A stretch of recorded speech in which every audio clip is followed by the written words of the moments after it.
Hello everyone, welcome back to your physics concept class.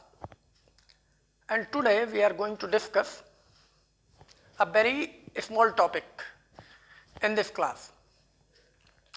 As we know that we can displace a body in two manners, by sliding it or by rolling it, if the body is able to roll.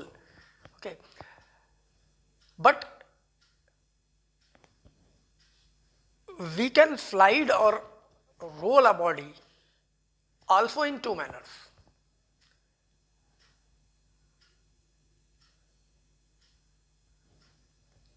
These two manners are, one of them is pull or other one is push.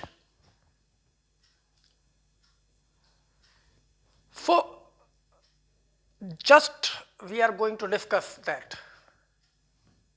Which process is easier than other, pulling और pushing? बहुत simple सी बात अगर करूं तो मैंने बोला आपको कि एक बॉडी को हम डिस्प्लेस करने के लिए क्या करते हैं, या तो उसको स्लाइड करते हैं किसी दूसरे सरफेस के ऊपर, और या फिर अगर बॉडी कैपेबल है रोल करने के लिए तो उसको रोल करके एक जगह से दूसरी जगह ले जाते हैं, लाइक अ रोलर और लॉन मूवर के केस में हम रोल करते हुए ले जाते हैं, like a spherical body, cylindrical body, इस तरीके से। और इन दोनों प्रोसेस को फॉलो करने के लिए हमारे पास दो तरीके हैं। हम बॉडी को पुल करके खींच के भी स्लाइड करा सकते हैं, हम बॉडी को पुश करके धक्का देके भी स्लाइड करा सकते हैं। सेम प्रोसेस हम बॉडी को रोल करने के लिए भी यूटिलाइज कर सकते हैं, उसको पुश करके रोल करा सकते हैं और उसको पुल करके भी रोल करा सकते हैं। सो यहाँ जो हम डिस्कस करने जा रहे हैं वो है which process is easier, pulling और पुशिंग, या फिर इसको क्वेश्चन के फॉर्म में कंसीडर कर लें तो the pulling of a roller that is lawn mower और a pushing of a roller, which one is easier? इनमें से दोनों में से कौन सा प्रोसेस इजी होगा और क्यों होगा, लॉजिकल हमें देने। तो चलिए हम अंडरस्टैंड करते हैं। बहुत छोटा सा टॉपिक है और सिंपल है।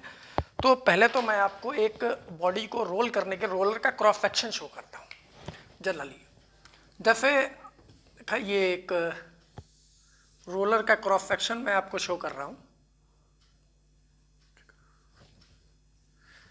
और ये इसका सेंटर है, सेंटर ऑफ मास। इसका टोटल मास हमने m सपोज कर रखा है और ये ग्राउंड के ऊपर रखा गया है, ग्राउंड सरफेस। तो normally we know that the weight of body is acting vertically downward, इसका वेट नीचे की तरफ होगा, and the normal reaction of the surface, इस सरफेस की इस बॉडी पे रिएक्शन किधर होगी, vertically upward, that is r।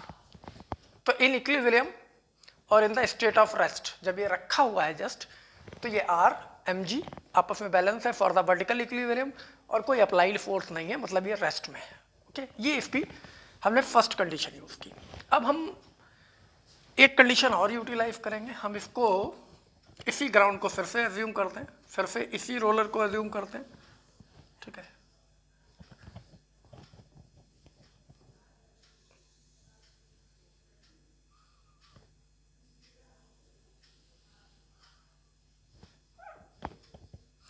अब इस सिचुएशन में हम क्या करने वाले हैं, इसको पुश करने वाले हैं। सपोज करिए ये कोई हैंडल है जिसके थ्रू हम इसको रोल कराएंगे पुश करके। ये हमने एक अप्लाइड फोर्स यहाँ पे अप्लाई कर लिया। तो ये कौन सा प्रोसेस है, पुश कर रहे हैं, पुशिंग प्रोसेस यूटिलाइज कर रहे हैं उसी ग्राउंड पर, ठीक है।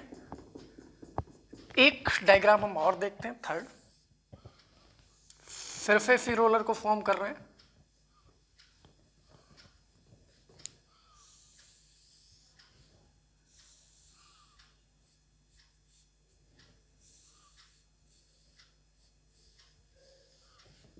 ग्राउंड लेवल है, ये इसका again once again centre O है। अब हम क्या करने वाले हैं, इसको पुश पुल करने वाले हैं, ठीक है, इस हैंडल के थ्रू। अब ये फोर्स हमने इस तरीके से अप्लाई कर रखा है, ठीक है। पुलिंग। तो 3 कंडीशन मैंने आपको एक ही रोलर के क्रॉस सेक्शन की शो की है। पहले ये रोलर एट रेस्ट है, फिर दूसरी सिचुएशन में हमने इस पर एक फोर्स अप्लाइड किया है, किसके लिए, इसको पुश करने के लिए, जिसकी वजह से ये आगे मूव करेगा, और थर्ड कंडीशन में हमने इसको पुल करने के लिए आगे से एक फोर्स अप्लाई कर रखा है। अब इनमें भी सिचुएशंस देख लेते हैं। ये फोर्स जो हमने अप्लाई किया था वो हॉरिजॉन्टल से सपोज करते हैं थीटा एंगल पे अप्लाई कर रखा है। सेम ये भी हॉरिजॉन्टल से अगर हम एंगल मार्क करें दिस थीटा एंगल पे अप्लाई कर रखा है। अब यहाँ भी वही सिचुएशंस, पहले इसकी वेट और नॉर्मल रिएक्शन की कंडीशन देखते हैं। The weight of this roller is mg vertical downward and a normal reaction r is vertical upward. Same here, यहाँ भी weight vertical downward है और the normal reaction of the surface is vertical upward. अब हमें क्या करना है, अब इसको हम लॉजिकली अंडरस्टैंड करते हैं इनमें से कौन सा प्रोसेस इजी है, पुलिंग और पुशिंग। रोलर को खींचना ज़्यादा आसान रहेगा या उसको धक्का देना ज़्यादा आसान रहेगा, तो क्लियर कर लेते हैं। आपको पता है ये फोर्स एक इंक्लाइनेशन पे अप्लाई हुआ है किसी एंगल के साथ, so we can resolve the force into 2 rectangular component that is horizontal और वर्टिकल। इस फोर्स को हम 2 कंपोनेंट में रिजॉल्व कर सकते हैं। कैसे, हॉरिजॉन्टल डायरेक्शन में जब हम इसको अप्लाई करेंगे, सपोज करिए ले लिया, मतलब ये कंपोनेंट होगा एफ कॉस थीटा, और जब इसी को हम वर्टिकल यूटिलाइज करेंगे, ठीक है,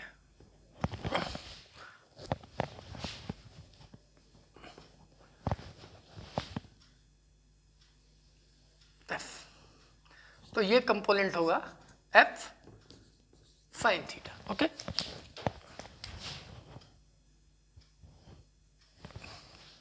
अब यहां आ जाइए, ड्यूरिंग द पुलिंग यहां जब हम यूज करेंगे तो ये कंपोनेंट होगा एफ कॉस थीटा, और ये कंपोनेंट होगा जो वर्टिकल अपवर्ड होगा एफ साइन थीटा। ठीक है, एफ साइन थीटा। अब इसको ठीक से समझ लीजिए। फर्स्ट कंडीशन में ये रेस्ट में है, तो जस्ट वर्टिकल इक्विलिब्रियम के लिए weight equals to the normal reaction. Second condition पे हमने इसको पुश करने के लिए एक फोर्स अप्लाई कर रखा है at an angle theta from the horizontal direction, और इस फोर्स को हमने क्या किया, 2 कंपोनेंट में डिवाइड कर लिया है, F cos theta and F sine theta. Same, अब हम क्या कर रहे थे, पुश कर रहे थे। अब थर्ड सिचुएशन में हम क्या करने वाले हैं, इसको पुल कर रहे हैं। इसके लिए भी हमने फोर्स एफ अप्लाई किया है, और इसके भी 2 कंपोनेंट हमने कर लिए हैं, rectangular horizontal and vertical. Horizontal component is F cos theta and vertical component is F sine theta. Okay, तो ये हमारी फर्स्ट सिचुएशन है, ये हमारी सेकंड सिचुएशन है, और ये हमारी थर्ड सिचुएशन है। अब तीनों सिचुएशन में बहुत इजीएस्ट वे में हम इसको अंडरस्टैंड करेंगे कि इनमें क्या हुआ है, ड्यूरिंग पुश क्या हुआ है, ड्यूरिंग पुल क्या हुआ है। तो यहाँ पे बिल्कुल इजीएस्ट वे में देख सकते हैं। तो ये जो mg है, ये एक्चुअली क्या है, वेट है, वेट ऑफ द बॉडी। अब सबको पता है, कुछ बताने की जरूरत नहीं है। तो जब हम पुशिंग प्रोसेस यूटिलाइज करेंगे, ठीक है, ये वाला process in pushing,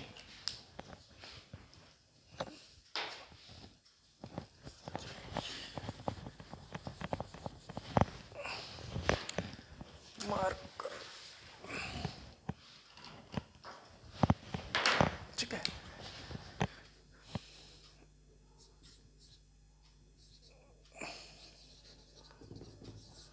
pushing process में देखिए हम क्या कर रहे हैं। यहां देखिए एक्चुअल वेट इसका कितना था, mg। अब हम देख पा रहे हैं कि इस फोर्स का एक कंपोनेंट जो जिधर ये मूव करना है एफ कॉस थीटा, उस डायरेक्शन में वर्क कर रहा है, मीन्स जो मूव कराने के लिए रिस्पॉन्सिबल है वो कंपोनेंट है ये, ठीक है। और मूव किधर करेगा, ये मोशन का डायरेक्शन होगा इधर, और एफ साइन थीटा किधर आ गया, किधर आ गया, वर्टिकल डाउनवर्ड। मीन्स ये क्या करेगा, F sine theta vertical downward है, वेट वर्टिकल डाउनवर्ड है, तो इस रोलर का जो अपेरेंट वेट है वो एक्चुअली क्या होगा, इंक्रीज हो जाएगा। इस डब्ल्यू में ये एफ साइन थीटा और ऐड हो जाएगा, तो मीन्स अपेरेंट वेट क्या हो गया, बढ़ गया। तो आप सिंपल सी बात है, किसी ऑब्जेक्ट का अगर वेट बढ़ गया है तो उसको मूव कराना मुश्किल हो जाएगा। एक सिचुएशन तो ये। In the case of apparent wait. अब दूसरी सिचुएशन देख लेते हैं, रोलर इधर मूव कर रहा है तो फ्रिक्शन क्या होगा, इस मोशन का अपोज करेगा। अब इस सिचुएशन में फ्रिक्शन जब हम देखते हैं तो क्या होगी, यहां पर जो बैलेंसिंग कंडीशन होगी, ठीक है,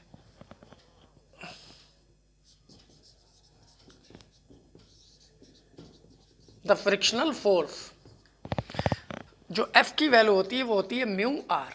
ओके, ठीक है ना। और यहां पर जब हम R की वैल्यू फाइंड आउट करेंगे तो R किससे बैलेंस है, क्योंकि ये वर्टिकल इक्विलिब्रियम की कंडीशन में है तो ये बैलेंस है वर्टिकली, और वर्टिकली बैलेंस है तो means vertical forces must be equals to the vertical downward forces, vertical upward forces must be equals to the vertical downward. तो ये जो यहाँ पर जो फ्रिक्शन की वैल्यू आएगी वो होगी म्यू, और R एक्चुअली किसके इक्वल हो रहा है, mg प्लस mg भी वर्टिकली डाउनवर्ड है और f sin थीटा ये भी वर्टिकली डाउनवर्ड है। तो ये फ्रिक्शन आ गया है ड्यूरिंग पुशिंग। अब अगर हम पुलिंग की बात करते हैं, पुलिंग, ठीक है, अब अगर हम इस पुलिंग की बात करते हैं, पुलिंग में क्या हो रहा है, सर से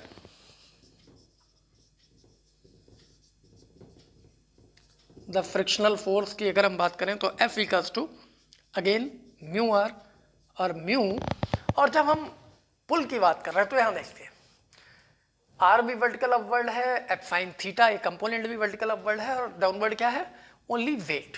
तो means R plus F sin theta must be equals to this wait.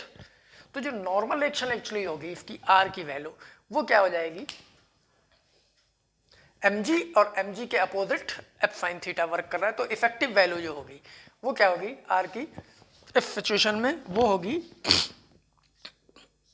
R minus, ठीक है, यहां पे देखते हैं, सॉरी R की जो वैल्यू होगी वो हम क्या पुट करेंगे, R equals to mg minus F sin theta, ठीक है। अब आप इजीली अंडरस्टैंड कर सकते हैं, ठीक है, mg और अप डाउनवर्ड फोर्सेस क्या है, एक्चुअली R को छोड़ दीजिए अगर normal action of the surface, तो डाउनवर्ड फोर्स कितना रह गया, अपेरेंट वेट क्या हो गया, डिक्रीज हो गया, एक्चुअल वेट mg था, इसमें से ये vertical upward component F sin theta subtract हो जाएगा, तो वर्टिकल डाउनवर्ड फोर्स हो गया actually mg minus F sin theta, और नॉर्मल एक्शन तो वर्टिकल अपवर्ड ऑलवेज होती है परपेंडिकुलर टू द सरफेस। तो अब यहाँ जो R की वैल्यू निकलेगी, मैं दोनों जगह इंडिकेट कर देता हूँ, यहाँ जो एक्चुअली नॉर्मल रिएक्शन है वो हो गई थी mg plus F sin theta vertical equilibrium के लिए, और यहाँ जो ड्यूरिंग पुल ये जो वैल्यू आई है वो हो गई है mg minus F sin theta, ठीक है। तो सिंपल ही है, this normal reaction is greater then in this condition. तो फ्रिक्शन की वैल्यू आप देख पा रहे हैं यहाँ पे ड्यूरिंग पुशिंग और ड्यूरिंग पुलिंग दोनों कंडीशन में, यहाँ F की वैल्यू है the frictional force is mu mg plus F sin theta, और यहाँ फ्रिक्शनल फोर्स है mu mg minus F sin theta. तो इनमें से कौन सा ग्रेटर है, अगर हम इस वाले को F सपोज करें फर्स्ट कंडीशन में और सेकंड वाले को F डैश सपोज करें, F डैश, तो ये हम क्लियरली देख पा रहे हैं, clearly F is greater than F dash, F की वैल्यू जो है वो F डैश के कंपैरिजन में ज्यादा है, means the friction during the pushing is greater than that of the friction during the pulling. तो जब हम पुश कर रहे होते हैं, किसी चीज को धक्का दे रहे होते हैं, तो जो फ्रिक्शन की वैल्यू होती है वो ज्यादा होती है, और जब हम पुल करते हैं तो फ्रिक्शन की वैल्यू क्या होती है, कम हो जाती है रोल कराने में। तो इसलिए जब फ्रिक्शन कम हो जाएगा तो उसको मूव कराना ईजियर हो जाएगा। तो सिंपली हम ये बोल सकते हैं the process pulling is easier than pushing. किसी ऑब्जेक्ट को, बॉडी को, सिस्टम को पुल करना ईजी है और पुश करना मुश्किल है comparatively to each other. So